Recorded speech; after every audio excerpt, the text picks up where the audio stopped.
Waste Asia में युद्ध और उसका असर आपकी मेरी रसोई तक।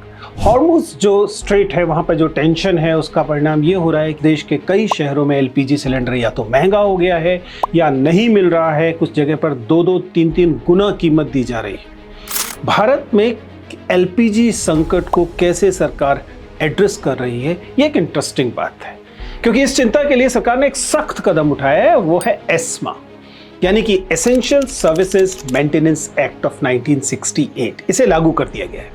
ये वही कानून है जिसका इस्तेमाल सरकार करती है जब सरकार को लगता है कि इलेक्ट्रिसिटी या हेल्थ या ट्रांसपोर्ट या पेट्रोलियम जैसी जो जरूरी चीजें हैं उनकी सप्लाई को बाधित न किया जाए। रोचक बात यह है कि इस कानून के तहत एस्मा जब लागू किया जाता है तब कोई कर्मचारी हड़ताल नहीं कर सकता और सप्लाई लाइन किसी तरीके से रोकी नहीं जा सकती।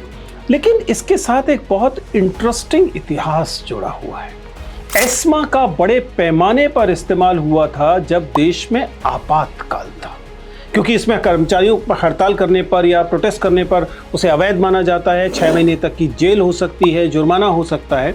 तो एस्मा को 1975 से लेकर 1977 के बीच देश में बड़े पैमाने पर आपातकाल के एक हथियार की तरह इस्तेमाल किया गया। कुल मिलाकर यह एक इम्पॉर्टेंट तथ्यात्मक बात है कि देशों पर जब संकट आते हैं, राज्य उन संकटों का इस्तेमाल बहुत बार नागरिक स्वतंत्रता के हनन के लिए करता है।